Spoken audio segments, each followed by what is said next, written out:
गत 24 वर्ष धरी लोक माने साधारणतः भाव जी ओडिशार मुख्य सरकार मुख्य मानवर मुख्यमंत्री तांकर सहित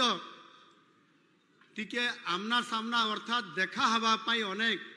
इच्छा थाए। टिके मुख्यमंत्री सहित भेट हम देखा हम हाथ टिके पाखरु हलैबा किंबा नमस्कार करवा हैंडसेक करवा ये प्रकार अभिप्राय गत 24 वर्ष भितर आपण माने बोध हुए पाई पारी नथिले जहाँ मु आज मुख्यमंत्री हला पर जानी पारुछि। सेहिथिपाई आपण माने आख्या कले पीपुल्स सीएम लोकंक मुख्यमंत्री लोकंक पाखकु जिबे अति पाखरु तांकर सहित भेट होई साक्षात हेबे खुशी मनेबा सहित भावर आदान प्रदान करिवे आउ निजर दुख जणैबे। वास्तविक ये जो गोटे बड़ व्यवधान थिला मु भावुछे व्यवधान टाकू आपण मानकर आज आशीर्वाद कारण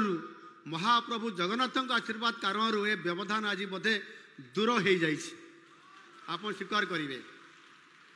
खाली सेतिकी नुह बहुत समय रे गत सरकार आपणकर जमिति भक्त और भगवान भितर बहुत समय रे गोटे कम्युनिकेशन गैप कर दियंती बा व्यवधान कर दियंती जमिति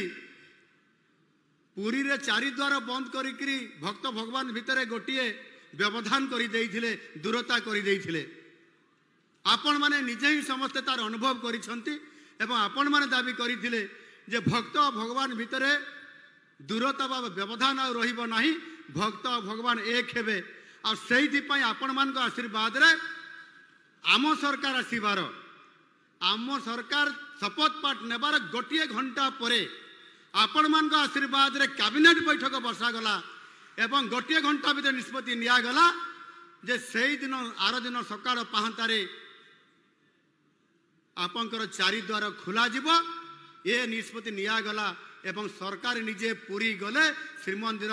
महाप्रभु जगन्नाथ चारि द्वार को समस्त मंत्री माने सेठी जाइकी सरकार निजे जाई आपन चारि द्वार खोलिले ये जो भक्त भगवान भीतर जो व्यवधान को संपूर्ण भाव में हटई दिया गला ये आपण मानकर आशीर्वाद कारण संभव हो पारिला महाप्रभु इच्छा ये हो पारिला।